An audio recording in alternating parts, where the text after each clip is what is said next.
নামাজ পড়ো, নামাজ, আল্লাহকে ডাক। এই সিটারি বাটফারি করলে নারী, ছবি, হ্যাঁ, মদ, জুয়া, অশ্লীল দৃশ্য, চুলের পেখম, বেনামাজি জিন্দিগি, নামাজ পড়লা না, মনে করো ইমানের জন্য, ইসলামের জন্য, আল্লাহর দিন বিজয়ের জন্য মালিক তোমারই নিবে না। আপনি আকামলা তখন পইরাই থাকবেন, আর ঠিকই ইমানদার মুজাহিদ আল্লাহর দিন বিজয়ী করে ফেলবে ইনশাআল্লাহ। আল্লাহ আমাদের প্রত্যেককে কবুল করেন আগামীর পতাকা কালেমার পতাকা ইনশাআল্লাহ। মুসলমান জিতবে ইনশাআল্লাহ। শুনবেন একদিন ঘুম থেকে উঠা যে ফিলিস্তিন বিজয় হয়ে গেছে। আমি বললাম ইনশাআল্লাহ হবেই হবে, আমি থাকি বা না থাকি হবেই হবে। আমার সন্তানকে বলছি, আব্বা যুদ্ধ করবা তুমি নয় আমি, জীবন দিবা আল্লাহর জন্য, দ্বীনের জন্য, জান বাজি রাখবা। এই জন্য আমাদের যুবক ছেলেরা ফেরা দরকার, প্রিয় ভাই ফিরে আসা দরকার। আল্লাহর দিকে আসো, আল্লাহকে সেজদা দাও, আল্লাহকে বলো মাওলা আগামীর মাহাদির সৈনিক যারা সারা পৃথিবীর বেঈমানের বিরুদ্ধে যুদ্ধ করবে সেই কাফেলায় আমার নাম তুলে দাও। আমিন আমিন আমিন। কোন আপোষ না, জিহাদ। কি বলেন? আপোষ না, জিহাদ। আপোষ না, জিহাদ। জিহাদ ইনশাআল্লাহ। ওই আপনার জাতিসংঘ, ইউরোপ আমগো সমাধান কেউ দিবে না, আমাদের সমাধান আল্লাহ দিবে। আমাদের বিজয় দেবে কে? আল্লাহ আছেন। এই জন্য বললাম, আল্লাহ নিজে বলছে ওয়ায়াযকুরু ইসমাল্লাহি ফি আইয়ামিন মা'লুমাত আলা মা রাযাকাহুম মিন বাহিমাতিল আনআম। কেন কুরবানি দিলাম? আল্লাহ বলেন নির্ধারিত এই দিনগুলোতে যেই প্রাণীগুলো জবাই হয় সেই জবাইয়ের মুহূর্তে আমি আল্লাহর জিকির, আমার নাম, আমার স্মরণ, আমার তাকবীর যে বুলন্দ করে আমি রব এটা শুনতে চাই। আমার জমিনের সর্বত্র একসাথে আমার নাম উচ্চারিত হবে, আমার কোটি কোটি বান্দা কুরবানি করবে আর আল্লাহু আকবার বলে উঠবে, আমি রবের আরশে আজিমে এটা পৌঁছবে, আমি গ্রহণ করব আর আমার বান্দার গুনাহ মাফ করে দেব, এটা আমি চাই। এজন্য কুরবানি মামুলি না।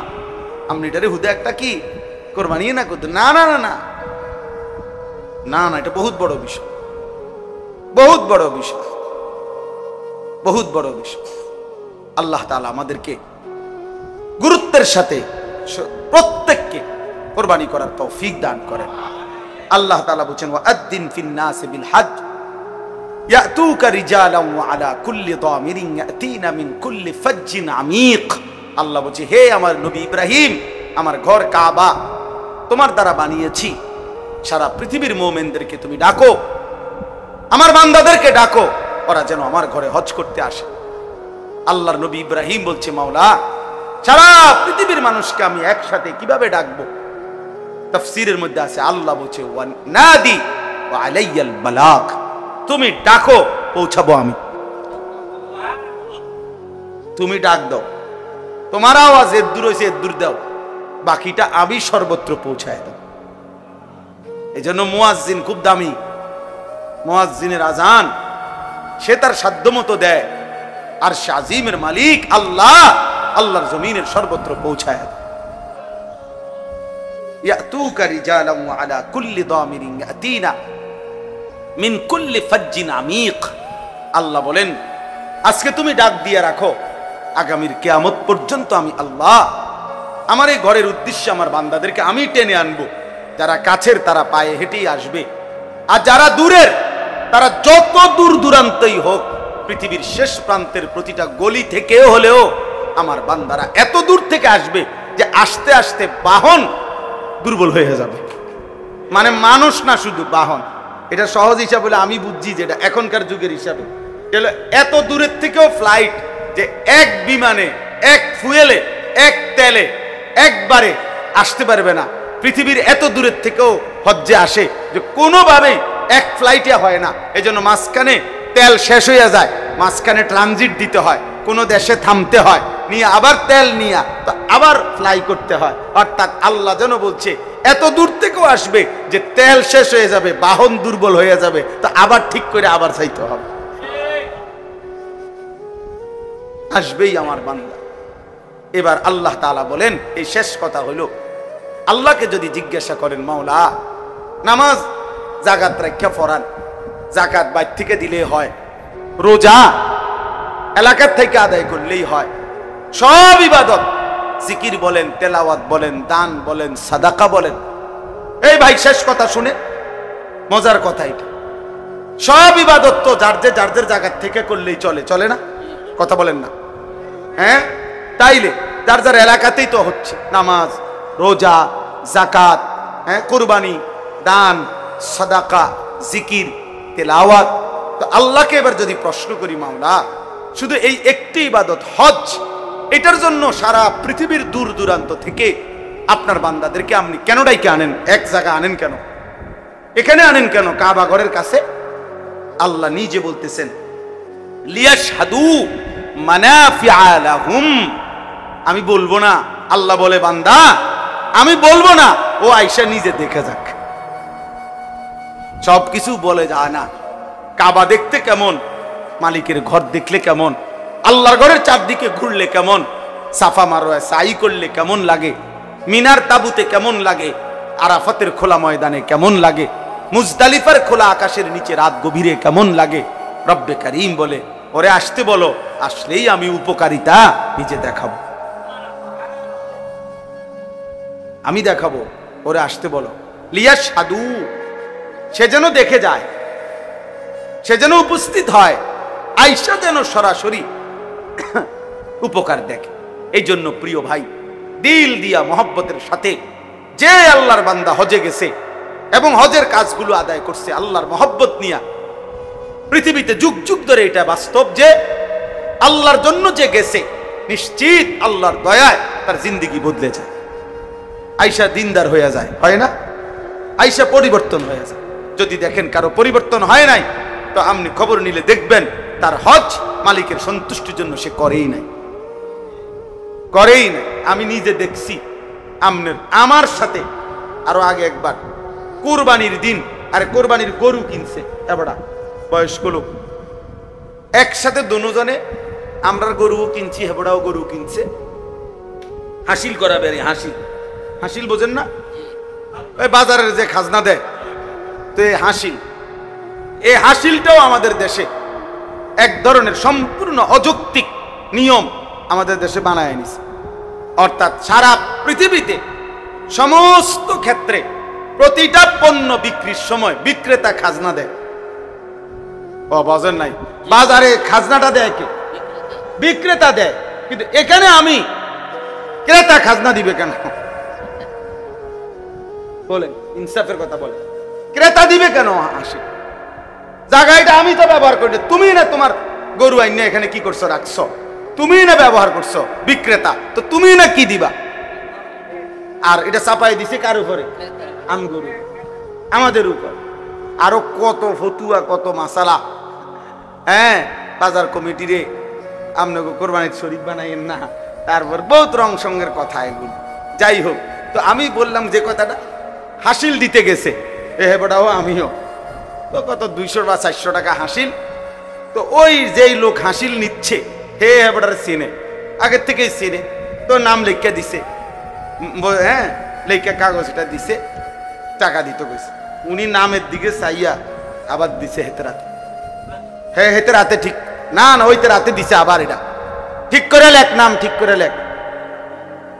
ওইতে কইতেছে, কয় চাচা আপনার নাম তো এইটাই, আমি তো যেটা লেখছি আমি এটাই তো আপনার নাম, নাম তাহলে কি? হাজি লেখ, হাজি, হাজি, হাজি লেখ। খামখেয়ালি মনে করছো? মানে এতটি হাকি খামখেয়ালি, 2-3 লাখ টাকা, এতগুলো টাকা যায় কই? হ্যাঁ, হাজি লেখ। আমি মনে মনে কইলাম, চাচা 200 টাকার মাত্র একটা হাসিলের কাগজের মধ্যে 60 লাখ টাকা কোরবানি করে দিলেন, বরবাদ করে দিলেন। আপনি এটা দিয়ে কিরবেন? এটার মধ্যে হাজি লিখলে বাজারের কোনাটা পারিলে দুইটা হালাই দিবেন। আপনি হাসিলের কাগজ এটা দিয়ে কি তাবিজ বানাইবো বেটা? না এটা বড়ি, তো এটা কি? এইটার মধ্যে হাজি লিখতে হইব? এটা যেন না হয় আল্লাহর জন্য। কার জন্য? আল্লাহর জন্য। তাহলে ইনশাআল্লাহ কথা শেষ। যাকাত, কোরবানি, হজ আমরা মাসআলা জানার নিজ নিজ এলাকার আলেমদের থেকে বুঝার চেষ্টা করব, বলেন ইনশাআল্লাহ। আর যুবক ভাই, ইসলামের জন্য ভাববো আমরা ইনশাআল্লাহ। নামাজ পড়ো, নামাজ আল্লাহকে ডাক। সিটারি বাটফারি করলে নারী, ছবি, মদ, জুয়া, অশ্লীল দৃশ্য, চুলের পেখম, বেনামাজি জিন্দিগি, নামাজ পড়লা না, মনে করো ইমানের জন্য, ইসলামের জন্য, আল্লাহর দিন বিজয়ের জন্য মালিক তোমারই নিবে না। আমনে আকামলা তখন পইরাই থাকবেন। আর ঠিকই ইমানদার মুজাহিদ আল্লাহর দিন বিজয়, বীরে মোমেনের বিজয়। এই সেদিন শনিবারে আপনারা আশ্চর্য হবেন, এটা সারা পৃথিবী দেখছে আলহামদুলিল্লাহ। শনিবার দিন সর্বশেষ, এই শনিবার দিন বাদ ফজর, ফজরের নামাজের সালাম ফিরাইয়াই পাকিস্তানের সেনাবাহিনী নারায়ে তাকবীর আল্লাহু আকবার বলে চূড়ান্ত হামলা করছে ইন্ডিয়ার বেঈমানদের উপরে। 3 ঘন্টার ব্যবধানে ওই বুড়া আব্বা আমেরিকার থেকে ফোন করছে, থাইমালাও। হ্যাঁ, বুড়া বেঈমান তাড়াতাড়ি বলছে থামো থামো, উড়াইয়া লাইব, উড়াইয়া ফেলবে, উড়াইয়া ফেলবে বলছে। বুঝাইছে সারা পৃথিবীরে ফিলিস্তিন মনে করো না, সারা পৃথিবীরে গাজা মনে করো না, বুঝেন নাই? এই জন্য ফজরের, আমি কত মনে আছে নি, এ কথা আমি বহু বয়ানে বলছি, কেউ শুনছে কিনা, যে ফজরের নামাজে মোমেনের বিজয়, ফজরের ওয়াক্তে মোমেনের বিজয়। এই দিন প্রমাণিত, খবর লাগাও, আবার দেখো খবর। ফজরের নামাজের পরে সালাম ফিরাই আল্লাহু আকবার বলে আক্রমণ করছে। আমার মন বলছে ফজরের পরে আল্লাহু আকবার বলার সাথে সাথে আল্লাহর আরশে আল্লাহ ঘোষণা দিয়েছে, যা ফেরেশতা বিজয় দিয়ে দে, যা। আমার বান্দা তাকবীর দিছে, দে বিজয় দিয়ে দে। ফাল মুগীরাতি সুবহা, কোরআন শরীফ আছে, ওয়াল আদিয়াতি দবহা, ফাল মুরিয়াতি কদহা, ফাল মুগীরাতি সুবহা। আক্রমণের সময় আল্লামা আজিজুল হক রাহমাতুল্লাহ আলাইহি, সকাল বেলার আক্রমণ, ফাল মুগীরাতি সুবহা। আল্লাহ কোরআনে বলছে ইমানদার ঘোড়া, মুমিনের ঘোড়া ভোরবেলা আক্রমণ করে আর দুশমনের সমস্ত পরিকল্পনা, প্রতিরক্ষা তছনছ করে ভেঙে দেয়। আলহামদুলিল্লাহ, আলহামদুলিল্লাহ। এজন্য যুবক মনে রাখো, আগামীর পৃথিবী ইসলামের পৃথিবী ইনশাআল্লাহ। ফিলিস্তিন আর ইসরায়েল যুদ্ধ, এটা 2 দেশের যুদ্ধ না, ঈমান আর কুফরের যুদ্ধ। পাকিস্তান আর ভারত 2 দেশের যুদ্ধ না, ঈমান আর কুফরের যুদ্ধ। কাশ্মীর আর ভারত 2 দেশের যুদ্ধ না, ঈমান আর কুফরের যুদ্ধ। আরাকান এবং বার্মা 2 অঞ্চলের যুদ্ধ না, ঈমানদার আর বেঈমানের যুদ্ধ। এটা জন্য ইনশাআল্লাহ মুমিনের বিজয় আসবেই। শুরু হয়েছে, শুরু হয়েছে।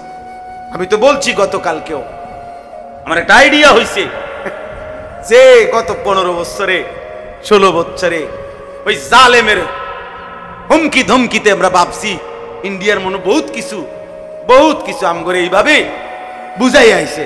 এখন যখন 2 দিনের আক্রমণে যখন উড়ে গেছে, তখন এটা বুঝ হয়েছে বাংলার সাথে লাগলেও ইন্ডিয়ার বেঈমান পারবে না ইনশাআল্লাহ, ইনশাআল্লাহ, ইনশাআল্লাহ। দিল্লি না ঢাকা, ঢাকা, ঢাকা। এবার লাগাও, আমরারও আইডিয়া হয়েছে, উড়ে এলাম আমরা ইনশাআল্লাহ, ইনশাআল্লাহ। আমরা বুঝে গেছে একটা আসলে যে কিচ্ছু নাই, হ্যাঁ, ধোকা, ধোকা। ঠিক তখন ভারত পরাজয় স্বীকার করেছে, সেদিন রাতেই ফ্যাসিস্ট নিষিদ্ধ হয়ে গেছে।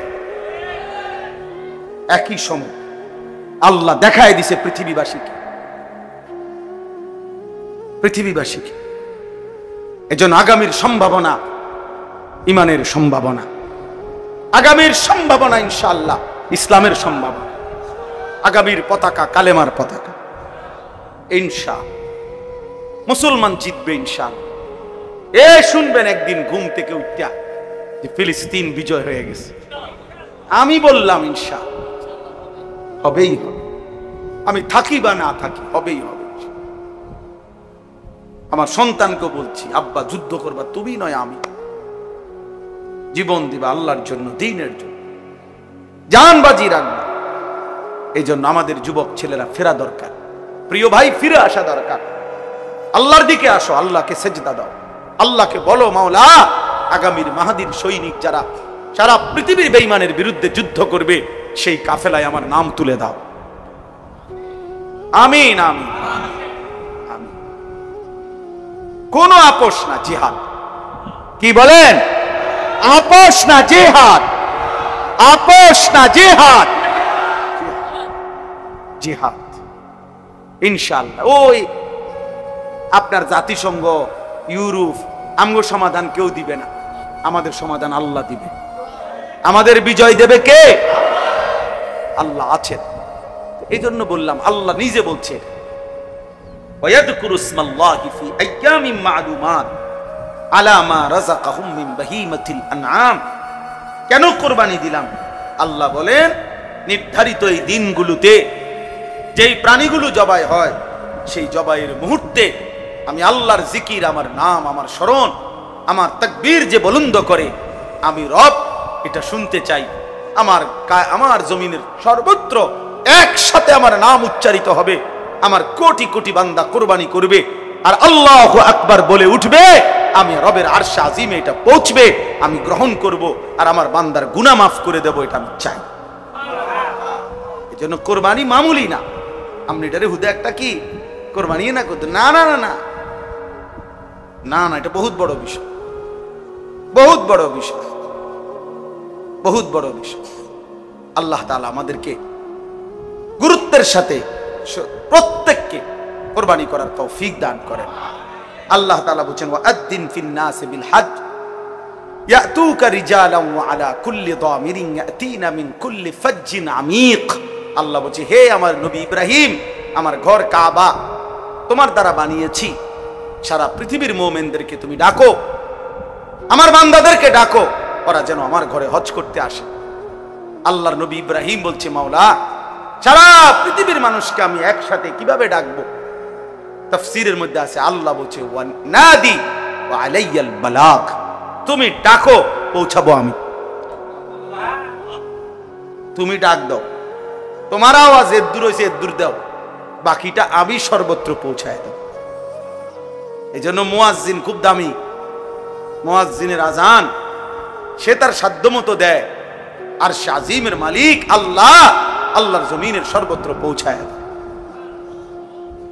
ইয়াতুকা রিজালান ওয়া আলা কুল্লি দামিরিন ইয়াতিনা মিন কুল্লি ফাজ্জিন আমিক।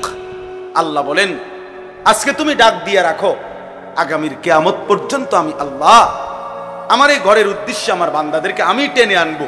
যারা কাছের তারা পায়ে হেঁটেই আসবে, আর যারা দূরের তারা যত দূর দূরান্তই হোক, পৃথিবীর শেষ প্রান্তের প্রতিটা গলি থেকেও হলেও আমার বান্দারা এত দূর থেকে আসবে যে আস্তে আস্তে বাহন দুর্বল হয়ে যাবে। স্পষ্ট হাদিসের মধ্যে বলছেন মান মালাকা জাদান ওয়া রাহিলাতান তুবাল্লিগুহু ইলা বাইতিল্লাহ, যে ব্যক্তির এই পরিমাণ পাথেয়, আসবাব এবং বাহন সামর্থ্য ছিল যে যার দ্বারা সে আল্লাহর ঘরে হজ করতে পারত। শরীয়ত মোতাবেক একটা নির্দিষ্ট পরিমাণ আছে, আপনার মন মতো সামর্থ্য না, আপনার মন চাইছে হজ এটা না, শরীয়ত যে পরিমাণ সাব্যস্ত করছে ওই পরিমাণ যখন আপনার হবে, এবার আপনার মন না চাইলেও আপনার উপরে ফরজ, মন না চাইলেও ফরজ। কোন ব্যক্তি যদি ফজরের ওয়াক্ত হয় সে ঘুমে থাকে, তারপরেও তো তার উপরে নামাজ ফরজ কিনা? তাইলে আপনার মন চাওয়া নিয়ে কথা না। তো আল্লাহ নবী সাল্লাল্লাহু আলাইহি ওয়াসাল্লাম বলেন সামর্থ্য ছিল, ওই পরিমাণ পাথেয় টাকা সম্পদও ছিল, বাহনও ছিল, যার দ্বারা সে আল্লাহর ঘরে যাইতে পারত। কিন্তু ফামাতা ওয়ালাম ইয়াহুজ্জা, হজ না করে এই অবস্থায় সে মারা গেল। আহা, নবীজি বলেন ফালা আলাইহি আন ইয়ামুতা ইয়াহুদিয়ান ওয়ালা নাসরানিয়ান, সে কি ইহুদি হয়ে মরল নাকি খ্রিস্টান হয়ে মরল আমার জানা নেই। আমি রাসূলের এই ব্যাপারে কোনো দায়ভার নেই। এবার একজন লোক হইল, ভেবে দেখেন ইনসাফ করে চিন্তা করেন। নবীজি বলছেন সামর্থ্য থাকার পরেও যে হজ করলো না, এই নাফরমান কি ইহুদি হয়ে মরছে নাকি খ্রিস্টান হয়ে মরেছে আমি জানি না। তার মানে অত্যন্ত জরুরি কথা হলো, নবীজি যদি এটাও বলতো যে সে কি মুসলমান হয়ে মরছে না ইহুদি হয়ে মরছে না খ্রিস্টান হয়ে মরছে আমি জানি না, তাইলেও একটা কথা ছিল। কিন্তু এইটাও বলে নাই, মানে মুসলমান হিসাবে মরে নাই এটা ঠিক আছে নিশ্চিত, তবে বাকি বেঈমানের মধ্যে কোন আইটেম কি ইহুদি না খ্রিস্টান এটা আমার জানা। আর আরেক হাদিসে বলছে ফালিয়ামুত ইনশা ইয়াহুদিয়ান বা ইনশা নাসরানিয়ান, সামর্থ্য থাকার পরেও যে হজ না করে মরে গেল নবীজি বলেন সে যেন ইহুদি হয়ে মরুক অথবা খ্রিস্টান হয়ে মরুক, তোর লগে আমার কোনো সম্পর্ক নাই। তাহলে রাসূলুল্লাহ সাল্লাল্লাহু আলাইহি সাল্লাম যদি এই কথা বলে, তাহলে ওই নাফরমানের জন্য হাশরের ময়দানে সুপারিশ করবে কে? তিনি যদি বলে আমি জানি না, আমার কোনো দায়িত্ব নাই, তাহলে এর জন্য সুপারিশ করবে কে? তারে হাউজে কাউসারের পানি দিবে কোন আব্বা? বলে কে দিবে? এই জন্য নবীজি সাল্লাল্লাহু আলাইহি ওয়াসাল্লাম এই ফরজ ত্যাগ করার প্রতি এত বড় ধমক দিয়েছে। হাদিস শুনেন, আল্লাহর নবী সাল্লাল্লাহু আলাইহি ওয়াসাল্লাম বলছেন, যার উপরে যাকাত ফরজ হলো অথচ সে ফালাম ইউআদ্দি যাকাতাহু, সে তার যাকাত আদায় করে নাই, আল্লাহর নবী সাল্লাল্লাহু আলাইহি সাল্লাম বলেন তার জমানো সমস্ত সম্পদ কিয়ামতের দিন বিষধর দুই মুখ সাপের আকৃতি ধারণ করবে এবং তার সমস্ত দেহের মধ্যে ওই সাপ তাকে পেঁচাইয়া ওই দুই মুখ দুই গালের মধ্যে রেখে, এই সাপ খোদার কসম বুখারী মুসলিমের হাদিস, এই নাফরমানের দুই গালের মধ্যে বিষধর কালো টাক মাথা বিশিষ্ট সাপ তারে কামড়াইতে থাকবে, ঠোকরাইতে থাকবে আর বলবে বেঈমান আমি তোর জমানো সম্পদ যা তুমি যাকাত দাও নাই। তাইলে আপনি এটারে কি মনে করছেন? মামুলি মনে করছেন আপনি এটারে? আপনি মনে করছেন বড় লোকে যাকাত দেয়, কিছু মানুষে কিছু লুঙ্গি দেয় আর পুরান কিছু কাপড় দেয়, যাকাতের কাপড় লাইন দইরা, এটার নাম যাকাত? তাইলে যে এই আমল ছেড়ে দেওয়ার ক্ষেত্রে এত বড় শাস্তি, তার ব্যাপারে কি আরেকটু সতর্ক হওয়া উচিত না? আরেকটু সচেতন হওয়া উচিত না? তাহলে এই জন্য আমার প্রথম কথা হলো, হজ এবং কুরবানি অত্যন্ত গুরুত্বপূর্ণ ইবাদত, অত্যন্ত গুরুত্বপূর্ণ ইবাদত। অতএব একজন মুমিন হিসাবে আমার প্রত্যেকের উচিত, বিশেষ করে কমপক্ষে আমি বেশি গুরুত্ব দিয়ে যেটা বলি, যে প্রত্যেকটা আকেল বালেগ মানে প্রাপ্তবয়স্ক পুরুষ নারী, প্রাপ্তবয়স্ক বলতে কোনো পুরুষ তার যখন বীর্যপাত শুরু হয় তখনই সে বালেগ। তাইলে 14 বছরের পরে 15 বছরের ভিতরে কোনো ছেলে বালেগ হয়, আর কোনো মেয়ে মাসিক ঋতুস্রাব তখন তার শুরু হয়, তখন থেকেই সে বালেগ। আর হলো আকেল, অর্থাৎ পাগল না, মাতাল না, প্রতিবন্ধী না, এমন কোন সুস্থ স্বাভাবিক মানুষ প্রাপ্তবয়স্ক। এবার যদি সে বিবাহিত হোক অথবা অবিবাহিত হোক, সে বিদেশ থাকুক অথবা দেশে থাকুক, সে একত্রে সংসারে থাকুক অথবা ভিন্ন ভিন্ন থাকুক, যদি এই বয়সী পুরুষ কিংবা নারী, ছেলে কিংবা মেয়ে উপার্জন করে, কামাই রোজগারি করে, এমন প্রত্যেকের উচিত একজন আলেমে দ্বীনের কাছে এটা জেনে নেওয়া যে হুজুর টাকা পয়সা সম্পদ ব্যাংক ব্যালেন্স এই আছে, আপনি আমারে হিসাব কইরা বলে দেন আমার উপরে যাকাত ফরজ কিনা, হজ ফরজ কিনা, কোরবানি ওয়াজিব কিনা। তাইলে সহজ। প্রত্যেকে যদি নিজ নিজ দায়িত্বে আন্তরিকভাবে পুরুষ নারী এই বিষয়টা গুরুত্ব দেয়, সহজ, প্রত্যেকের জন্য আখিরাত সহজ হয়ে গেল। আমি যদি ইচ্ছা করে, আমি সব সময় বলি, চোখ বন্ধ করলেই ঝড় থামে না। অর্থাৎ ঝড় তুফান আসতেছে, কেউ যদি বলে চোখ বন্ধ কইরা, কই না, যেহেতু আমি দেখি না তাহলে তুফান হয় না। বুঝি আপনি দেখেন না দেখে তুফান হয় না। আপনি চোখ ইচ্ছা করে বন্ধ করে রাখছেন দেখে না তুফান দেখেন, তুফান তো হইতেছে। তাহলে আপনি যদি বলেন আমি বুঝি না, তাই এতেই শরীয়তের মাসআলা আপনার থেকে রহিত হয়ে যাবে নাকি? কথা বলেন না কেন? শরীয়তের হুকুম, কবরের বিচার, আখিরাতের বিচার কি মওকুফ হয়ে যাবে নাকি?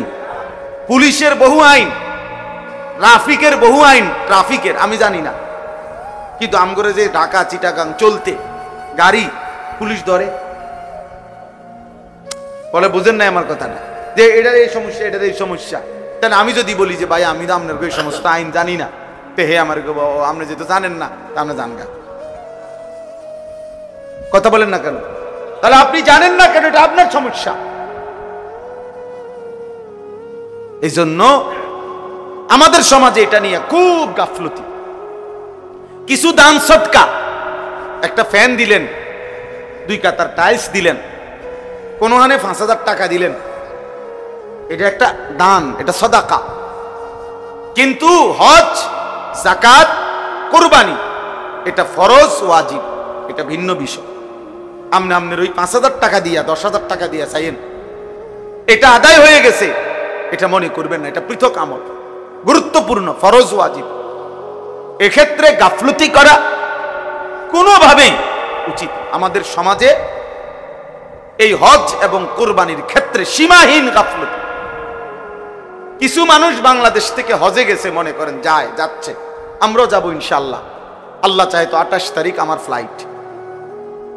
তো কিছু মানুষ মনে করেন 80,000 মানুষ এবছর বাংলাদেশ থেকে মনে করেন হজে যাচ্ছে। তো সারা বাংলাদেশ থেকে কিছু মানুষ হজে গেলেই হজের হুকুম আদায় হয়ে গেছে, বিষয়টা তো এটা না। এটা তো জানাজার নামাজ না। তাইলে যার উপরে হজ ফরজ, তাকে বুঝে শুনে, তারে জেনে হজ করতে হবে।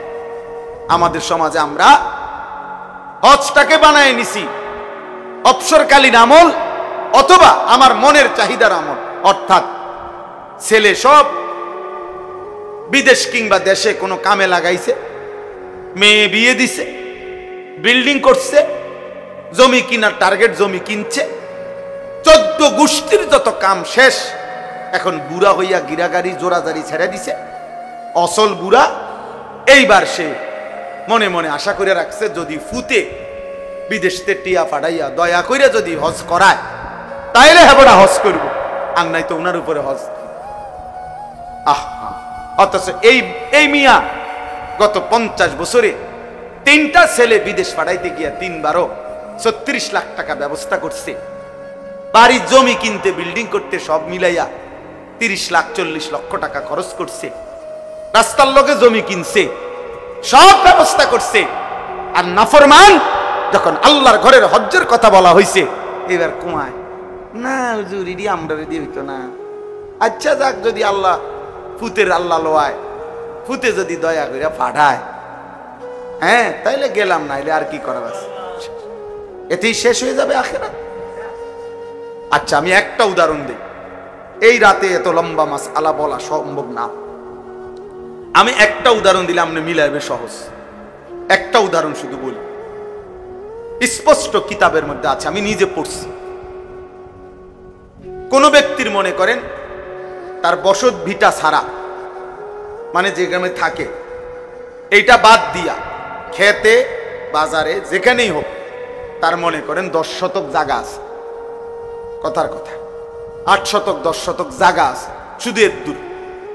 এখান থেকে যদি কিছু অংশ জায়গা বিক্রি করে 3 শতক 4 শতক, তাহলে হজের টাকা এবং হজের সময়কালীন পরিবারের স্বাভাবিক খরচের টাকা ব্যবস্থা হবে। আর ফিরে আসবার পরে বাকি যে দূর জমি আছে, ওই বাকিটা ওইটা দিয়েই ইচ্ছা করলে তার সংসার চলবে। কথা বুঝছেন কিনা? এই অবস্থায় আমি একটা আরো ভাঙ্গা বলি, মনে করেন 10 শতক জমির মধ্যে তো হজের টাকা হইল সর্বোচ্চ ভালো মিডিয়াম মানেও যদি কেউ প্যাকেজে হজে যায় 6.5 লাখ টাকায় যথেষ্ট এখন। তো 6.5 লক্ষ টাকা, আর মনে করেন 1.5 মাস বউ বাচ্চা পরিবার সংসার চলতে গিয়া ধরেন আরো 1.5 লাখ টাকা, তো কত হইল? 8 লাখ টাকা। আপনি ধরেন একেবারে 10 লাখ টাকা, ঠিক আছে নি? তো 10 লক্ষ টাকা। তো মনে করেন এই 3 শতক জমির দাম হইল 9-10 লাখ টাকা, 3 লাখ টাকা করে শতক, আমি ধরলাম আর কি। আচ্ছা, আর বাকি 7 শতক 6 শতক জমি যেটা আছে, এইটা দিয়ে ইচ্ছা করলে তার সংসার আইসা চলবে। তাহলে এই লোকের কাছে আর ব্যাংকে কোনো টাকা নাই, এই লোকের কোনো ব্যবসা নাই, এই লোকের কোনো ফুদ বিদেশে নাই, এবার আর কোনো জমা টাকা নাই, কিচ্ছু নাই, শুধু বাড়িটা আর ওই জমিটা আছে, এদ্দুর জমি আছে, যে এদ্দুর জমির কিছু অংশ বিক্রি করলে হজের টাকা হবে, সংসারের টাকা হবে ওই কয়দিনের 1.5 মাসের। আর আসার পরে শুধু একটুর জায়গা, বাকি জায়গাটা দিয়ে ইচ্ছা করলে তার জীবন সংসার চলবে। বিশ্বাস করেন যদি আর কিছুও না থাকে, বাজার ব্যবসা দোকান বিদেশ টাকা, আর কোথাও কোনো টাকা নাই, তাহলে এটুকু জায়গা থাকার কারণেই নিঃসন্দেহে এই ব্যক্তির উপরে হজ ফরজ।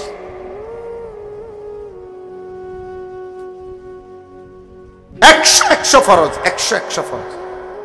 এখন এই বুড়া নাফরমান যদি ইচ্ছা করে চোখ মুচ্ছা, আপনি বুঝেন না, আপনি চোখ বন্ধ করে লাইছেন, হ্যাঁ আপনি বুঝেন নাই, আপনি পুতের বিদেশের টেয়ার লাগা বইয়া রইছেন, অথবা ইচ্ছা করে দুনিয়ার সমস্ত কিছু করতে গিয়ে টাকার ব্যবস্থা হয়েছে, আপনি হজ করলেন না, তাইলে মনে রাখবেন যদি এই অবস্থায় এমন কোন বয়স্ক লোক মৃত্যুবরণ করে, তো আল্লাহ রাসূল বলছে তুই কি ইহুদি মরলি না খ্রিস্টান মরলি, আমি নবী জানি না, যা। এবার আমনের সুপারিশ আমনের কোন বাফে করব, আপনি এই আব্বারে ঠিক করে রাখি। আপনারে হাউজে কাউসারের পানি কোন আব্বাই দিবে, আমনের সেই আব্বার লগে কথা বলে রাখি। এখন বলেন, এই কথা চিন্তা করলে আমাদের সমাজের কি পরিমাণ মানুষের উপরে হজ ফরজ? কথা বলে না, আপনারা কোন কথা কোন না কেন চাচা, কি পরিমাণ মানুষের উপরে হজ ফরজ? হ্যাঁ বলেন চাচা, বলেন শতকরা। দেখছেন, এই যে উনি বলতেছেন, উনি বুঝছে কথাটা, এই জন্য বলতেছেন, সহজ কথা না এটা। আচ্ছা তাইলে এই পরিমাণ সম্পত্তি হুদা 10 শতক 50 শতক 100 শতক 30 শতক 40 শতক জায়গার মালিক নাই মানুষ, তো তাইলে আমনের জমির এক কোণা বেচলেই 3 বার হজ করতে পারবে, 3 বার হজ করতে পারবো মিয়া। এই জন্য দয়া করে কোরআনুল কারীমের মধ্যে আল্লাহ বলছে, ওমান কাফারা ফা ইন্নাল্লাহা গানিয়্যুন আনিল আলামিন। আল্লাহ বলছে যে হজ করতে অস্বীকার করে, হজকে যে অবমূল্যায়ন করে, এই হজের আয়াতের পরে এটা, মানে এটার হজের আয়াতের সাথে ওয়ালিল্লাহি আলান নাসি হিজ্জুল বাইতি মান ইসতাতাআ ইলাইহি সাবিলা। আল্লাহ বলে যাকে আমি সামর্থ্য দিয়েছিলাম তার উপরে আমি আল্লাহ আমার সন্তুষ্টির জন্য আমার ঘরের হজ ফরজ করলাম। ওমান কাফারা, যে প্রত্যাখ্যান করলো, করবে না, আল্লাহ বলেন ফা ইন্নাল্লাহা গানিয়্যুন আনিল আলামিন। এমন নাফরমান যদি সারা পৃথিবীর সবাই হয়, আমি কারো মুখাপেক্ষী না, আমি আল্লাহ আল্লাহই, আমি সকলকেই শাস্তি দেব, সকলকেই শাস্তি দেব।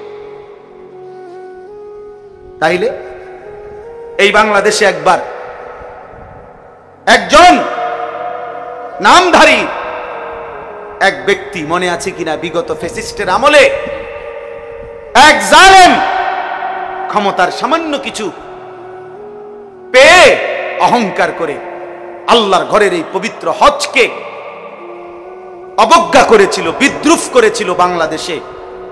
ওই নাফরমানের নাম এখন আর কোন পৃথিবীর কেউ নেয় না, কেউ থুতুও মারে না, কেউ ফিরেও চায় না, ফিরেও চায়। এই জন্য আল্লাহ বলছে ওমান কাফারা ফা ইন্নাল্লাহা গানিয়্যুন আনিল আলামিন। যে আমার হজ থেকে মুখ ফিরায় নেয়, প্রত্যাখ্যান করে, আমি তার মুখাপেক্ষী না। যা বেটা, তোর মতো বেটা আমার ঘরে আসবে না বেটা, তুই যাবি না মানে তোর আমি নিব না বেটা।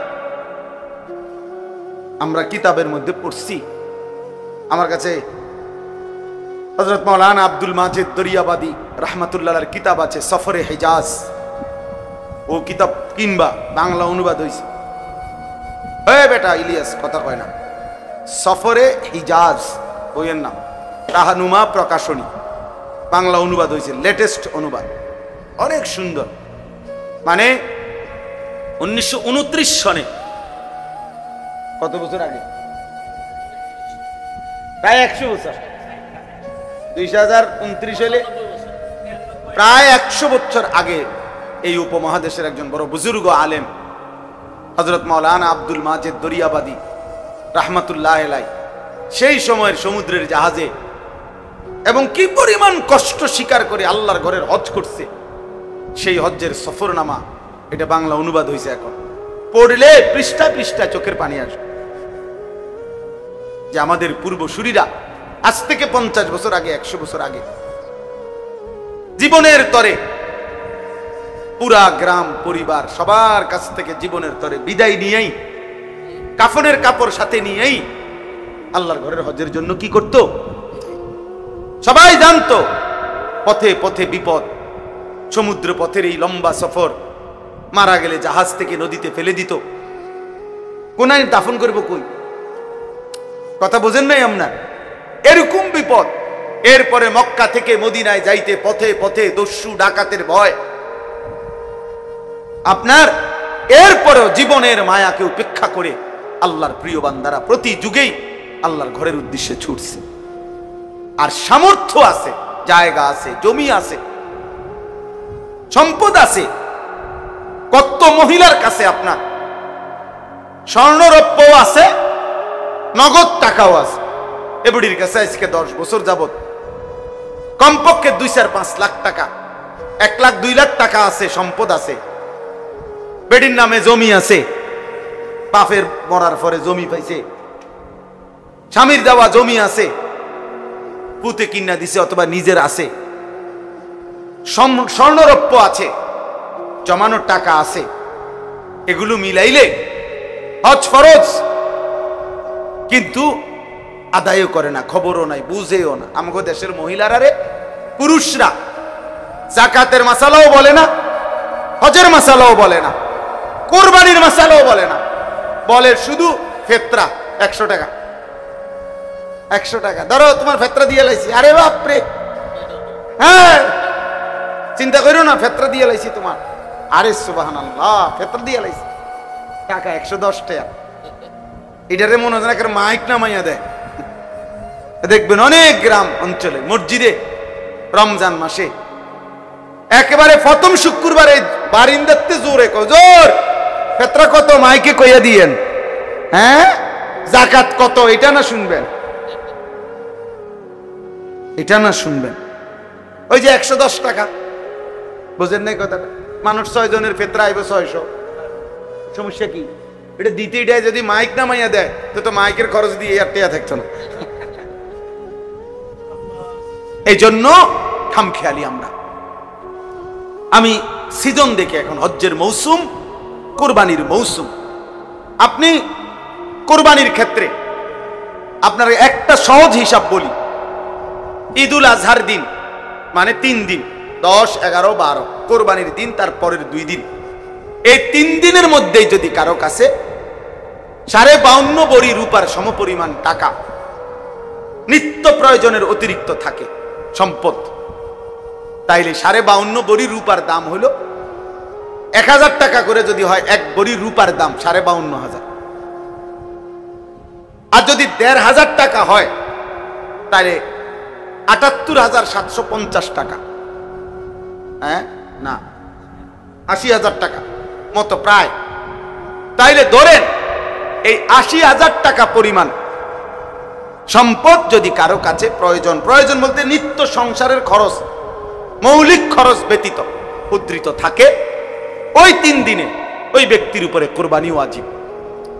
মহিলার কাছে মনে করেন 1 বড়ি স্বর্ণ আছে, 10,000 টাকা আছে, 5,000 টাকা আছে, ওই ঈদের দিন এই দুইটা মিলাইলে যদি 80,000 টাকা দাম আসে তো কসম আল্লাহ ওই মহিলার উপরে কোরবানি ওয়াজিব।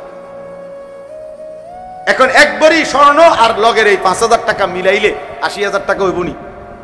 কয় হইবনি মানে একবারই স্বর্ণের দামে তো 1 লাখ টাকার উপরে মিয়া, 1.5 লাখ টাকা। আমি তো জানিও না কত কিনতাম আমি স্বর্ণ কিনে, ভাত খাইয়া কুল পাই না। তাইলে বুঝাইতে চাইলাম কি পরিমাণ মহিলাদের উপরে কোরবানি ওয়াজিব বলেন। আহা, মহিলারও তো আখিরাত আছে, মহিলারও তো কবর আছে। আমাদের পুরুষরা বুঝতেই দেয় না, এগুলা বুঝারও সুযোগ দেয় না। না বেড়িত মানুষ ইতান বুঝতা না, ভাত রাইনবা, হুদা গোস্ত রাইনবা, রুটি দি খাইবা। তোমার দায়িত্ব হলো গোস্ত আর রুটি, রুটি আর গোস্ত বেড়িরে লাগাই দিছে কামে। আস্তাগফিরুল্লাহ। এই জন্য বাপ, আমি আরো ভাঙ্গা ভাঙ্গা বললে আরো অনেক সুন্দর মাসআলা আছে, কিন্তু সহজ কথা হইল অগণিত মুসলমানের উপরে আমাদের সমাজে বর্তমানে হজ ফরজ, কোরবানি ওয়াজিব। আপনি মনে করেন ছেলে বিদেশ, তো এবার প্রত্যেক মাসেই বাপের লেগে টাকা পাঠায়, 1 মাসে 2 মাসে। এখন এই কোরবানিকে সামনে রাইখা 30,000 টাকা পাঠাইছে, 50,000 টাকা পাঠাইছে বাড়িতে। এখন বাপমার নামে কোরবানি হইছে, ভালো কথা, বাপমার কোরবানি আদায় হলো। কিন্তু এই ছেলেটার কাছে কি 80,000 টাকা জমা নাই? কথা বলে না কেন? আরে তার কাছে নাই আলাদা ব্যাংকে টাকা, থাকতে পারে, আমরা বুঝি না। হ্যাঁ, তার কাছে আলাদা জমা টাকা আছে, তো তার ব্যাংকে টাকা আছে, তার কাছে উদ্ধৃত টাকা আছে। তাহলে এই ছেলের উপরে কোরবানি ওয়াজিব কিনা? তো তাহলে তার কোরবানিটা যে আদায় করলো না, আমগো বাড়িতে তো কোরবানি দিছে, তা আমগো বাড়িতে কোরবানি দিছে না মিয়া, আমগো বাড়িতে গোস্তের ব্যবস্থা হয়েছে। কথা বলেন না, বুঝেন নাই কথা? আপনাদের বাড়িতে কি ব্যবস্থা হয়েছে? গোস্তের ব্যবস্থা হয়েছে, গোস্তের ব্যবস্থা হয়েছে।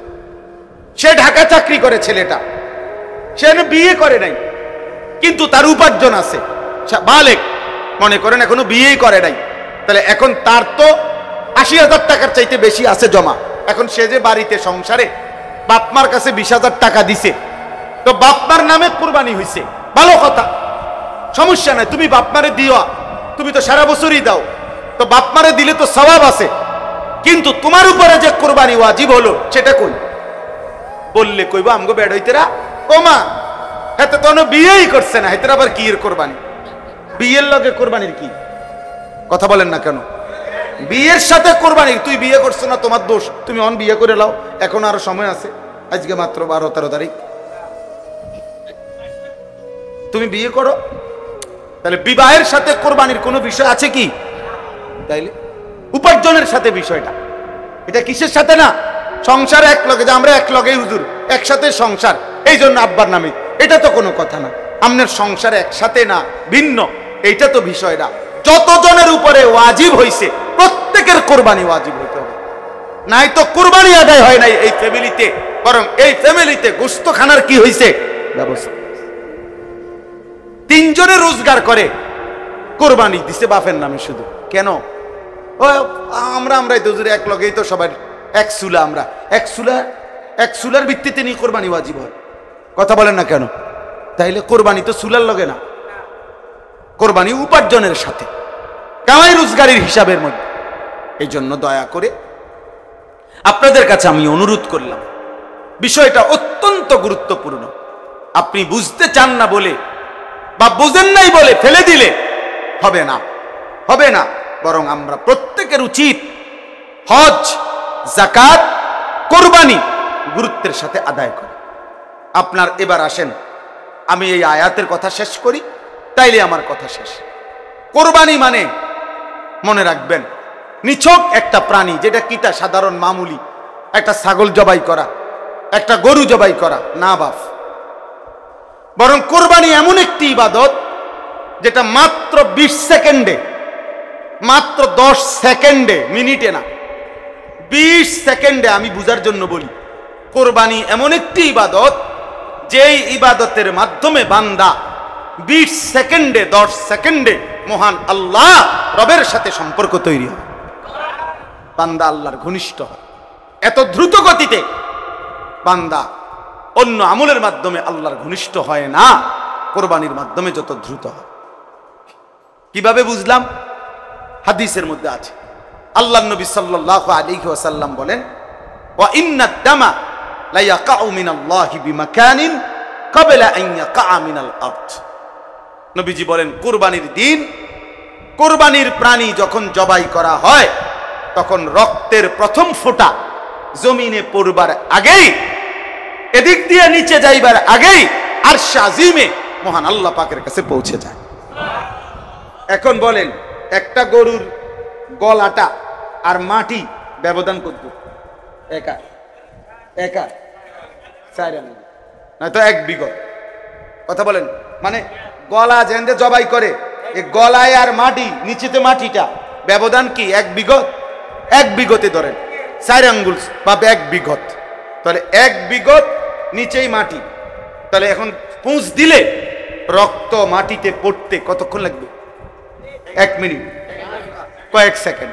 এই জন্য কইলাম 10 সেকেন্ডই ধরেন, ধরে নিলাম আমি 10 সেকেন্ড ধরেন, তো 10 সেকেন্ডে জমিনে পড়বার আগেই আরশ আজিমে পৌঁছে যায়।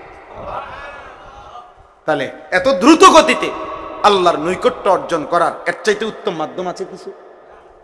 এই জন্য নবীজি বলছে, ফতিবু বিহা নাফসান, আমার উম্মত খুশি খুশি, খুব প্রফুল্ল চিত্তে কোরবানি দাও, খুশি খুশি কোরবানি দাও, খুশি খুশি, খুশি খুশি কোরবানি দাও, খুশি খুশি কোরবানি দাও। মানে এটারে কি মনে করো না, ঝামেলা মনে করো না, চাপ মনে করো না, পেরেশানি মনে করো না, পেরেশানি মনে করো না, খুশি খুশি কোরবানি দাও। ফতিবু বিহা নাফসান। আল্লাহর নবী সাল্লাল্লাহু আলাইহি সাল্লামকে সাহাবীরা জিজ্ঞেস করছে, ইয়া রাসূলুল্লাহ, কোরবানিটা কি? নবীজি বলছে, সুন্নাতু আবিকুম ইব্রাহিম, তোমাদের পিতা ইব্রাহিমের সুন্নাত।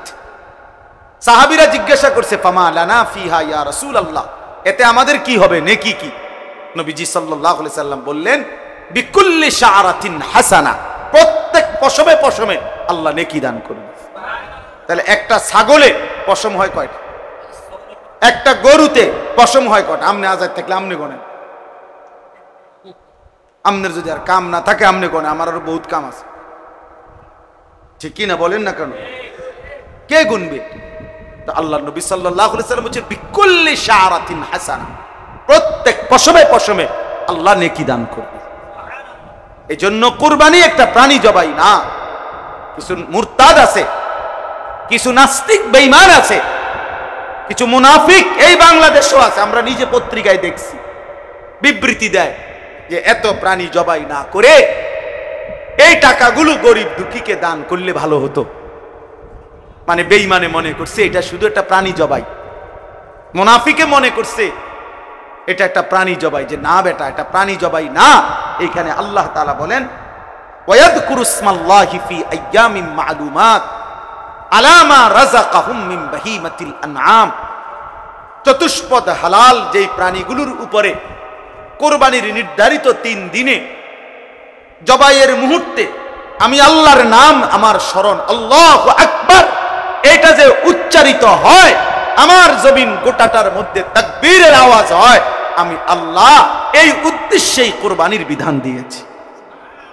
আমার তাকবীর, আমার আওয়াজ বুলন্দ হয়, তাকবীরে মুমিনের বিজয়। এই সেদিন শনিবারে আপনারা আশ্চর্য হবেন, এটা সারা পৃথিবী দেখছে আলহামদুলিল্লাহ। শনিবার দিন সর্বশেষ, এই শনিবার দিন বাদ ফজর, ফজরের নামাজের সালাম ফিরেই পাকিস্তানের সেনাবাহিনী নারায়ে তাকবীর আল্লাহু আকবার বলে চূড়ান্ত হামলা করছে ইন্ডিয়ার বেঈমানদের উপরে। 3 ঘন্টার ব্যবধানে ওই বুড়া আব্বা আমেরিকার থেকে ফোন করছে, থাইমা লাও। হ্যাঁ, বুড়া বেঈমান তাড়াতাড়ি বলছে, থামো থামো, উড়াইয়া লাইব, উড়াইয়া ফেলবে, উড়াইয়া ফেলবে। বলছে, বুঝাইছে সারা পৃথিবীরে ফিলিস্তিন মনে করো না, সারা পৃথিবীরে গাজা মনে করো না, বুঝেন নাই? এই জন্য ফজরের, আমি কত মনে আছেনি এ কথা, আমি বহু বয়ানে বলছি, কেউ শুনছে কিনা, যে ফজরের নামাজে মুমিনের বিজয়, ফজরের ওয়াক্তে মুমিনের বিজয়, এই দিন প্রমাণ চাবা। খবর লাগাও, আবার দেখো খবর। ফজরের নামাজের পরে সালাম ফিরেই আল্লাহু আকবার বলে আক্রমণ করছে। আমার মন বলছে ফজরের পরের আল্লাহু আকবার বলার সাথে সাথে আল্লাহর আরশে আল্লাহ ঘোষণা দিয়েছে, যা ফেরেশতা বিজয় দিয়ে দে, যা। আমার বান্দা তাকবীর দিছে, দে বিজয় দিয়ে দে। ফাল মুগীরাতি সুবহা, কোরআন শরীফ আছে, ওয়াল আদিয়াতি যাবহা, ফাল মুরিয়াতি কদহা, ফাল মুগীরাতি সুবহা। আক্রমণের সময় আল্লাহ আজিজুল হক রাহমাতুল্লাহ আলাইহি সকাল বেলার আক্রমণ, ফাল মুগীরাতি সুবহা। আল্লাহ কোরআনে বলছে ইমানদার ঘোড়া, মুমিনের ঘোড়া ভোরবেলা আক্রমণ করে আর দুশমনের সমস্ত পরিকল্পনা প্রতিরক্ষা তছনছ করে ভেঙে দেয়। আলহামদুলিল্লাহ, আলহামদুলিল্লাহ। এজন্য যুবক মনে রাখো, আগামীর পৃথিবী ইসলামের পৃথিবী ইনশাআল্লাহ। ফিলিস্তিন আর ইসরায়েল যুদ্ধ, এটা দুই দেশের যুদ্ধ না, ঈমান আর কুফরের যুদ্ধ। পাকিস্তান আর ভারত দুই দেশের যুদ্ধ না, ঈমান আর কুফরের যুদ্ধ। কাশ্মীর আর ভারত দুই দেশের যুদ্ধ না, ঈমান আর কুফরের যুদ্ধ। আরাকান এবং বার্মা দুই অঞ্চলের যুদ্ধ না, ঈমানদার আর বেঈমানের যুদ্ধ। এটা জন্য ইনশাআল্লাহ মুমিনের বিজয় আসবেই। শুরু হয়েছে, শুরু হয়েছে। আমি তো বলছি গতকালকেও, আমার একটা আইডিয়া হয়েছে যে গত 15 বছরে 16 বছরে ওই জালেমের হুমকি ধমকিতে আমরা ভাবছি ইন্ডিয়ার মনে বহুত কিছু আমগরে এইভাবে বুঝাই আইছে। এখন যখন 2 দিনের আক্রমণে যখন উড়ে গেছে, তখন এটা বুঝ হয়েছে বাংলার সাথে লাগলেও ইন্ডিয়ার বেঈমান পারবে না। ইনশাআল্লাহ, ইনশাআল্লাহ, ইনশাআল্লাহ। দিল্লি না ঢাকা, ঢাকা, ঢাকা। এবার লাগাও, আমরাও আইডিয়া হয়েছে, উড়ে এলাম আমরা। ইনশাআল্লাহ, ইনশাআল্লাহ। আমরা বুঝে গেছে একটা আসলে যে কিচ্ছু নাই, হ্যাঁ, ধোকা, ধোকা। ঠিক তখন ভারত পরাজয় স্বীকার করেছে, সেদিন রাতেই ফ্যাসিস্ট নিষিদ্ধ হয়ে গেছে। একই সময় আল্লাহ দেখায় দিছে পৃথিবীবাসীকে। এজন্য আগামীর সম্ভাবনা ইমানের সম্ভাবনা, আগামীর সম্ভাবনা ইনশাআল্লাহ ইসলামের সম্ভাবনা, আগামীর পতাকা কালেমার পতাকা। ইনশাআল্লাহ মুসলমান জিতবে ইনশাআল্লাহ। শুনবেন একদিন ঘুম থেকে উঠা যে ফিলিস্তিন বিজয় হয়ে গেছে। আমি বললাম ইনশাআল্লাহ হবেই হবে, আমি থাকি বা না থাকি, হবেই হবে। আমার সন্তানকে বলছি, আব্বা যুদ্ধ করবা তুমি নয় আমি, জীবন দিবা আল্লাহর জন্য, দ্বীনের জন্য, জান বাজি রাখবা। এই জন্য আমাদের যুবক ছেলেরা ফেরা দরকার, প্রিয় ভাই, ফিরে আসা দরকার। আল্লাহর দিকে আসো, আল্লাহকে সেজদা দাও, আল্লাহকে বলো মাওলা আগামীর মাহাদির সৈনিক যারা সারা পৃথিবীর বেঈমানের বিরুদ্ধে যুদ্ধ করবে, সেই কাফেলায় আমার নাম তুলে দাও। আমিন, আমিন, আমিন। কোন আপোষ না, জিহাদ। কি বলেন? আপোষ না, জিহাদ। আপোষ না, জিহাদ, জিহাদ। ইনশাআল্লাহ ওই আপনার জাতিসংঘ, ইউরোপ আমগো সমাধান কেউ দিবে না, আমাদের সমাধান আল্লাহ দিবে। আমাদের বিজয় দেবে কে? আল্লাহ আছেন। এই জন্য বললাম, আল্লাহ নিজে বলছে ওয়ায়াযকুরু ইসমাল্লাহি ফি আইয়ামিন মা'লুমাত আলা মা রাযাকাহুম মিন বাহিমাতিল আনআম। কেন কুরবানি দিলাম? আল্লাহ বলেন নির্ধারিত এই দিনগুলোতে যেই প্রাণীগুলো জবাই হয়, সেই জবাইয়ের মুহূর্তে আমি আল্লাহর জিকির, আমার নাম, আমার স্মরণ, আমার তাকবীর যে বুলন্দ করে, আমি রব এটা শুনতে চাই। আমার জমিনের সর্বত্র একসাথে আমার নাম উচ্চারিত হবে, আমার কোটি কোটি বান্দা কুরবানি করবে, আর আল্লাহু আকবার বলে উঠবে, আমি রবের আরশে আজিমে এটা পৌঁছবে, আমি গ্রহণ করব, আর আমার বান্দার গুনাহ মাফ করে দেব, এটা আমি চাই। এজন্য কোরবানি মামুলি না। আপনি এটারে হুদা একটা কি কোরবানি না করতে, না না না না না না, এটা বহুত বড় বিষয়, বহুত বড় বিষয়, বহুত বড় বিষয়। আল্লাহ তাআলা আমাদেরকে গুরুত্বের সাথে প্রত্যেককে কোরবানি করার তৌফিক দান করেন। আল্লাহ তাআলা বলেন, ওয়াআদ্দিন ফিন নাস বিল হজ ইয়াতুকা রিজালান ওয়া আলা কুল্লি দামিরিন ইয়াতিনা মিন কুল্লি ফাজ্জিন আমিক। আল্লাহ বলছে, হে আমার নবী ইব্রাহিম, আমার ঘর কাবা তোমার দ্বারা বানিয়েছি, সারা পৃথিবীর মুমিনদেরকে তুমি ডাকো, আমার বান্দাদেরকে ডাকো, ওরা যেন আমার ঘরে হজ করতে আসে।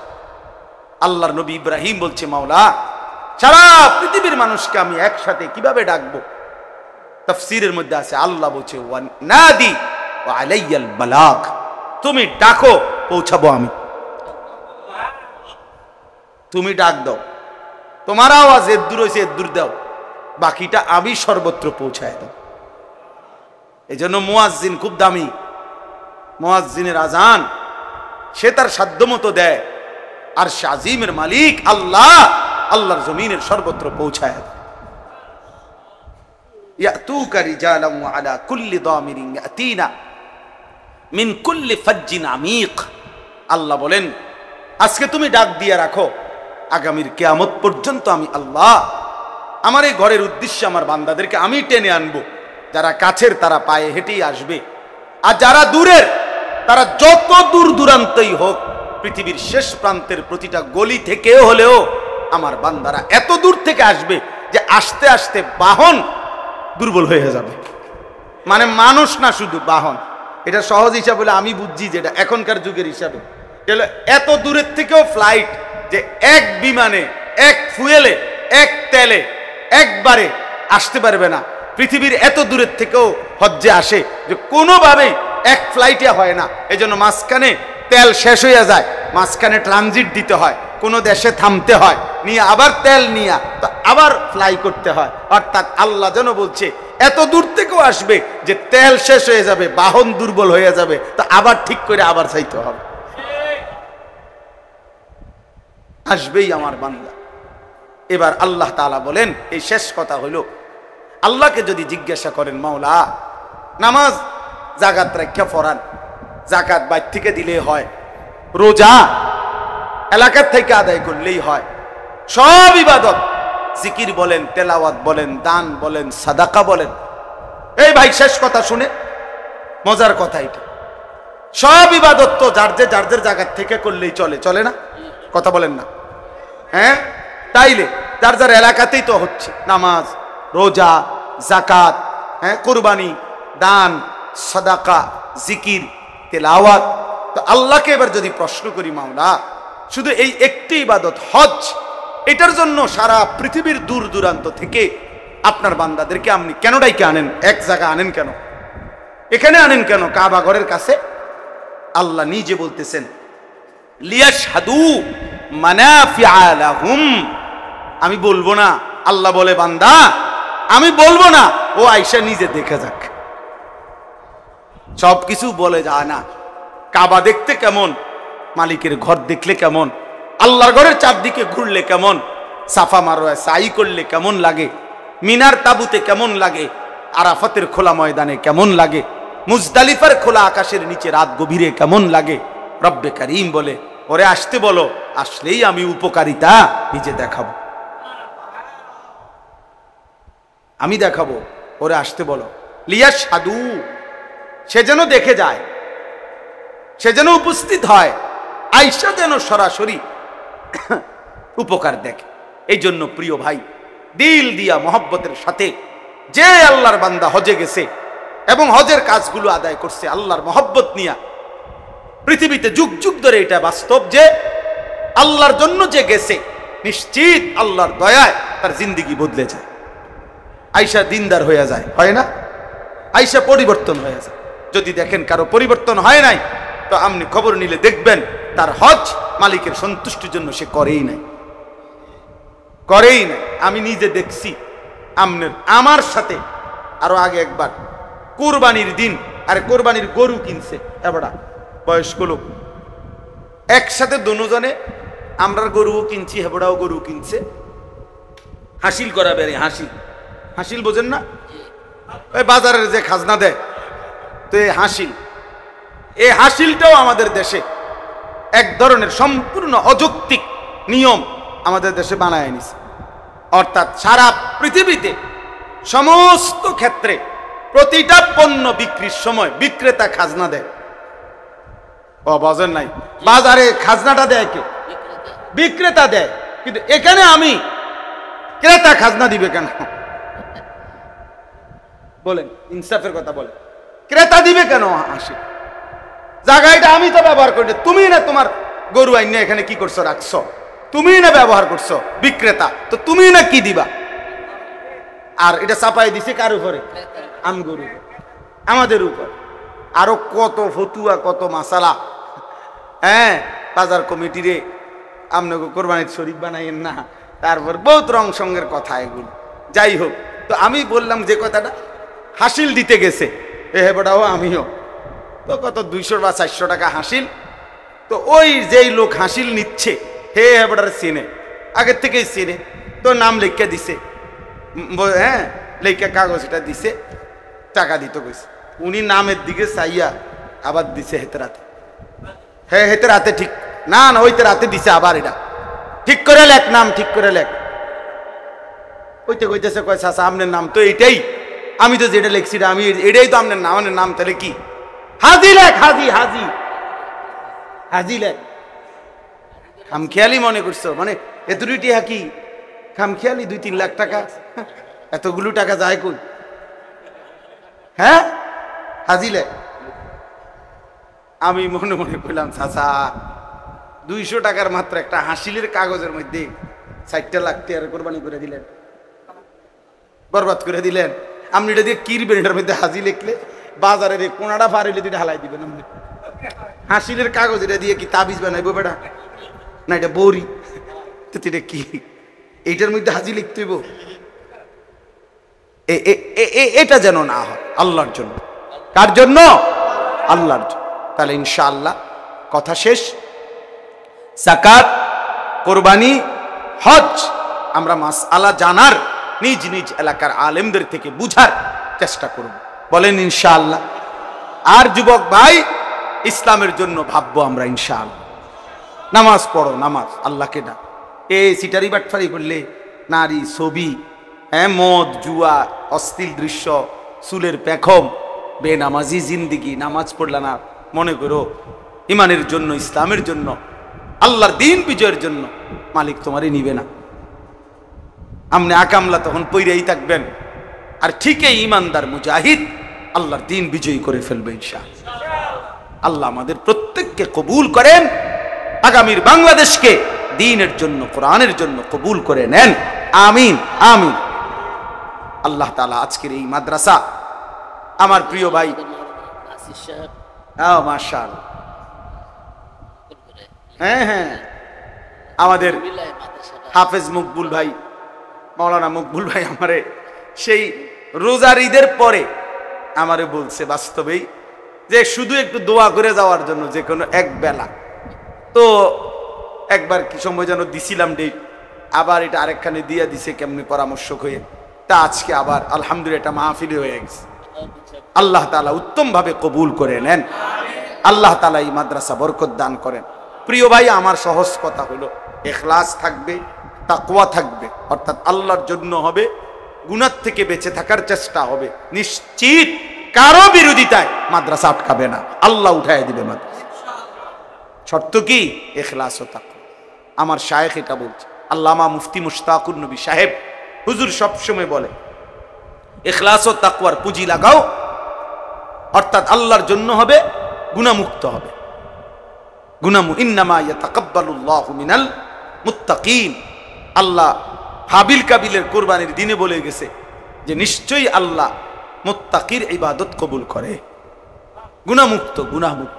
আল্লাহ যেন এই প্রতিষ্ঠানকে গুনাহমুক্ত রাখেন, আল্লাহ যেন আমাদের সকলকে দ্বীনের জন্য ইখলাস ও তাকওয়া দান করেন।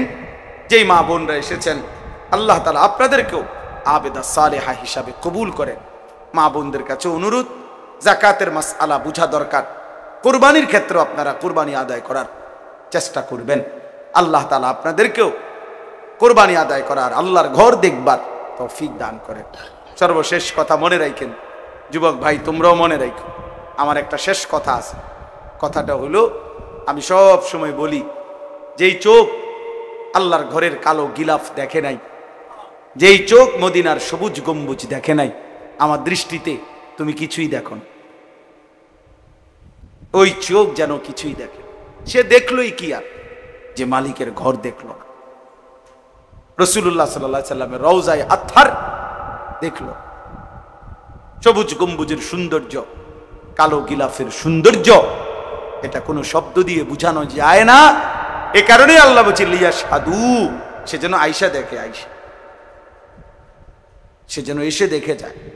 কাজে আল্লাহ তাআলা আমাদের প্রত্যেককে আল্লাহর ঘর জিয়ারতের তৌফিক দান করেন, এবং এই মুহূর্তে যারা গেছে আল্লাহ তাদেরকে কবুল করেন, যারা যেতে চাচ্ছে আল্লাহ তাদেরকেও তৌফিক দান করেন।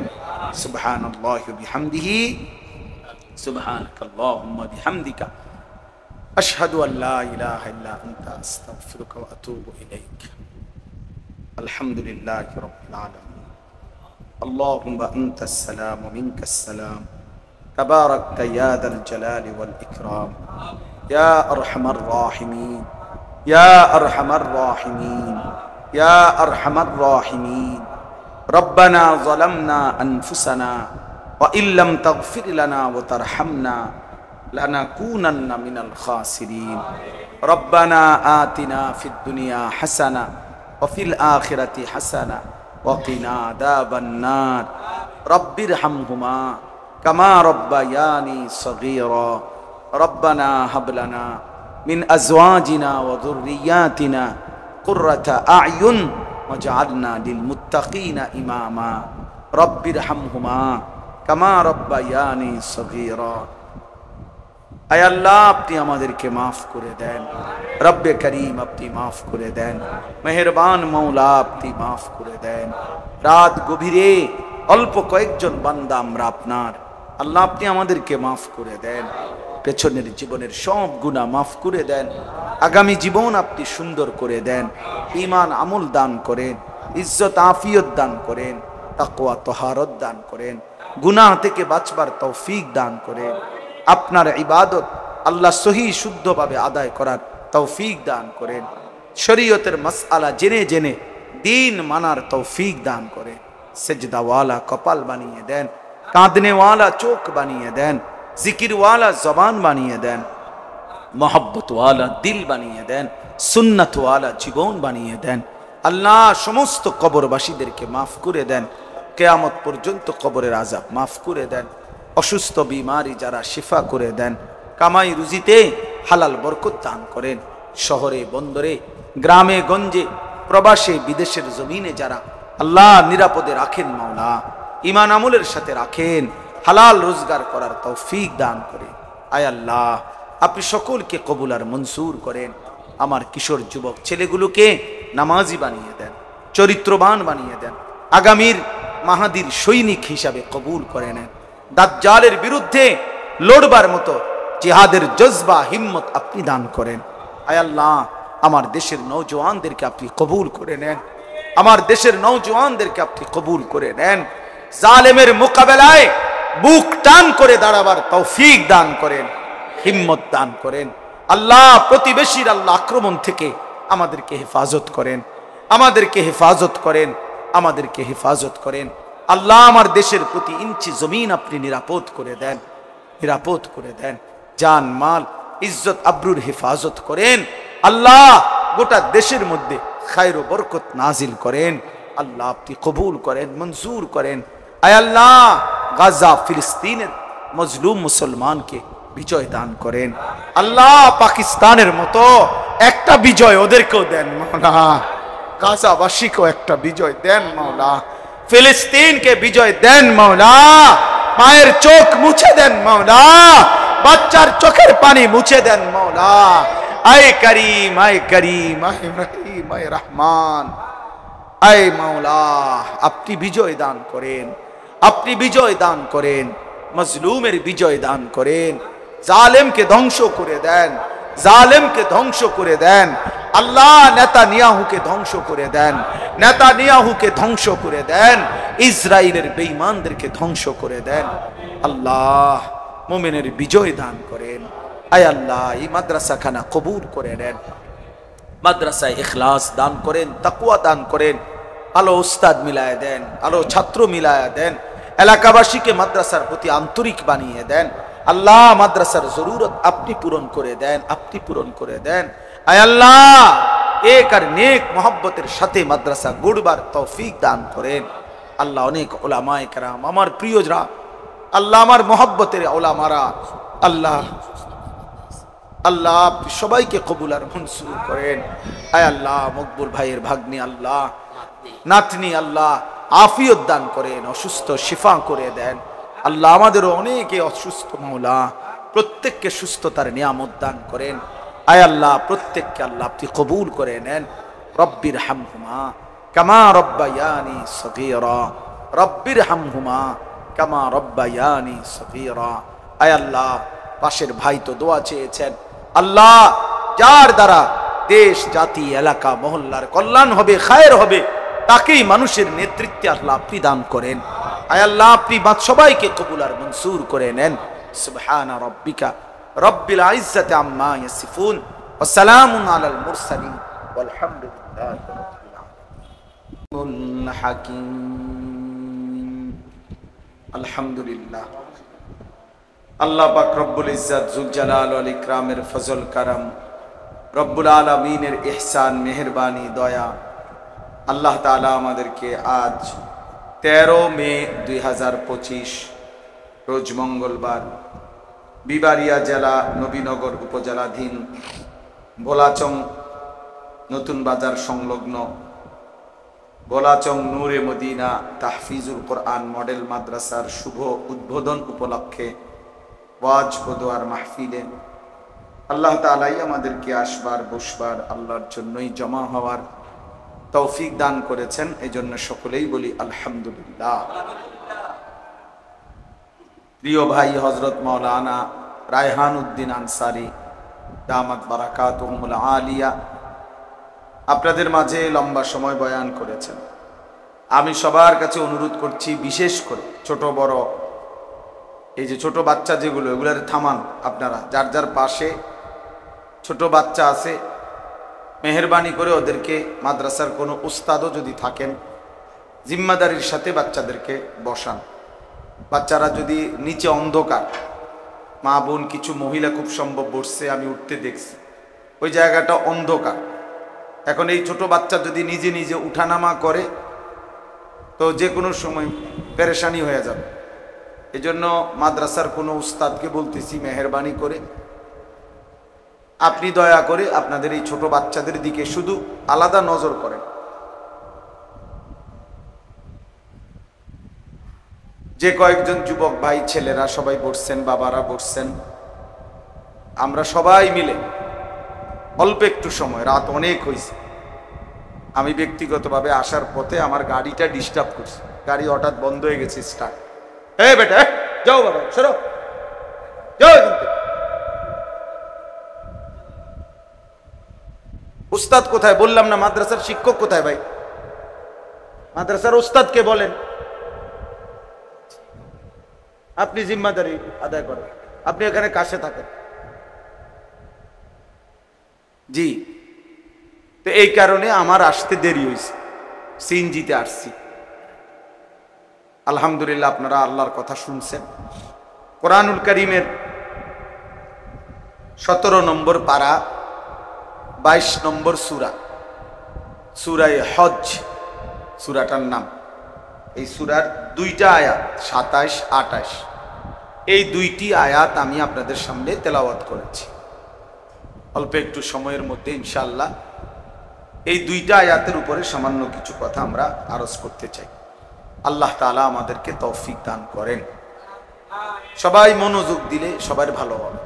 আসলে দেখেন, আমি প্রত্যেক দিন বলি এই কথাটা, আন্তরিকতা নিয়ে শুনলে, মহব্বতের সাথে শুনলে মানুষের পরিবর্তন একদিনে হয় না, এক বেলাতে হয় না, বাকি শুনতে থাকলে ইনশাআল্লাহ একদিন আগ্রহ আন্তরিকতা থাকলে আল্লাহ তৌফিক দিয়ে দেয়, তৌফিক দিয়ে দেয়। আল্লাহ তাআলা বান্দার দিল দেখে, আল্লাহ তাআলা বান্দার আমল দেখে। এই জন্য আন্তরিকতা, একাগ্রতা, মনোযোগ দিয়ে শুনলে ছোট্ট কথাও অনেক সময় বড় উপকার। অপরিচিত হোক একজন আলেমে দ্বীন, হতে পারে মসজিদের ইমাম সাহেব, সবাই চিনে না, কিন্তু আল্লাহ তাআলা তার কথার মধ্যেও অনেক নূর রাখছে। এই জন্য আমাদের দরকার হলো আল্লাহর কথা মনোযোগ দিয়ে শোনা, আন্তরিকতা নিয়ে শোনা।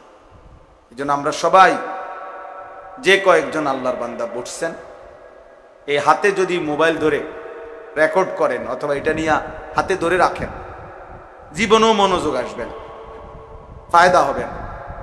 এই মোবাইল আপনার দিল কখনো বসাবেন, ওই মোবাইলের মধ্যেই জমবে, হাতে ধরা, অন্তরে বসবে না কোনো কথা। আমার জীবনের এটা অভিজ্ঞতা। এই জন্য আমি অনুরোধ করছি, মোবাইল হাতে ধরে রেখে রেকর্ড করার কোনো দরকার, এমনি শুনে, এমনি শুনলে ভালো, আল্লাহর কথা বুঝলেই ভালো। আল্লাহ আমাদেরকে তৌফিক দান করেন। এই আয়াত দুইটা, এই দুইটি আয়াতের মধ্যে আল্লাহ তাআলা একই সাথে হজ এবং কুরবানি উভয় বিষয়ে আলোচনা করছে। এই দুই আয়াতের মধ্যে দুইটা প্রসঙ্গই অল্প কথায় মহান আল্লাহ পাক রব্বুল আলামিন আলোচনা করেছে। ইসলামের গুরুত্বপূর্ণ মৌলিক ইবাদত হজ, কুরবানি। একজন মুমিন, একজন ইমানদার এই কথাটা মনে রাখতে হবে যে ফরজ, ওয়াজিব, সুন্নতে মুআক্কাদা, এই তিন আমলের ক্ষেত্রে কোনোভাবেই অলসতা করতে নাই, গাফলতি করতে নাই।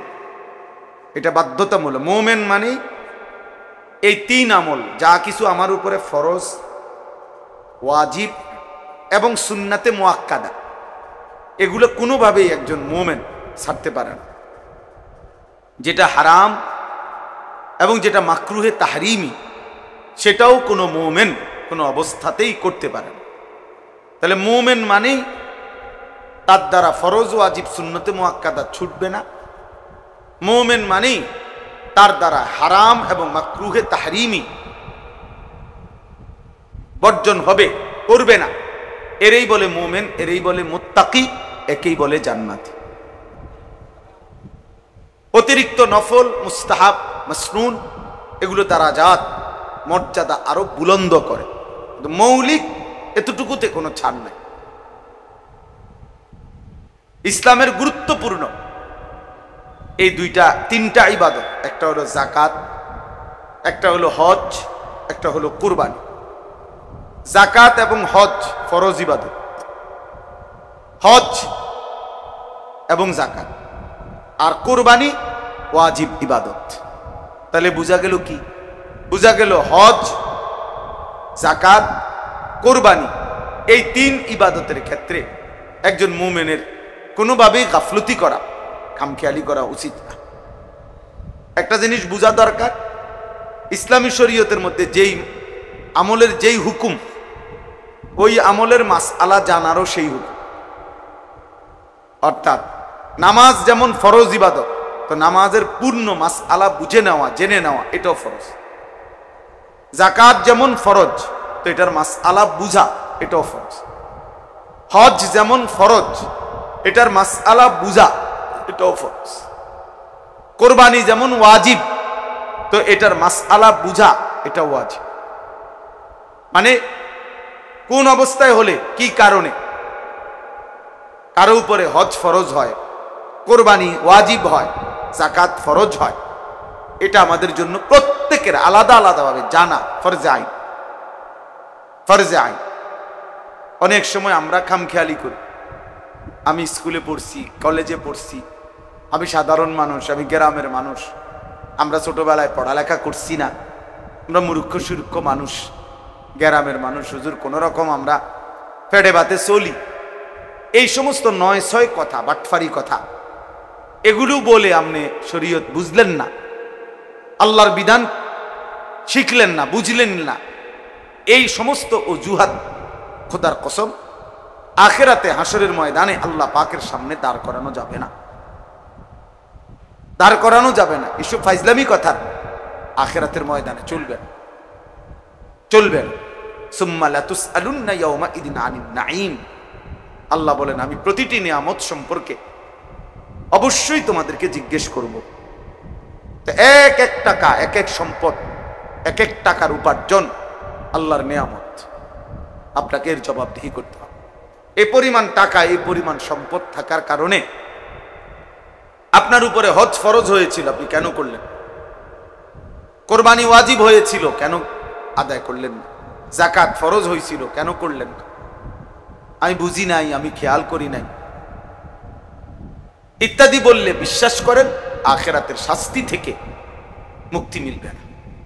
এজন্য এই 3 আমলের ক্ষেত্রে খামখেয়ালি করতে না। আমি একটা উদাহরণ দিই, তাহলে বুঝবেন। ফজরের নামাজের 2 রাকাত সুন্নত নামাজ, সুন্নতে মুআক্কাদা, মানে ফরজের আগে যে 2 রাকাত নামাজ।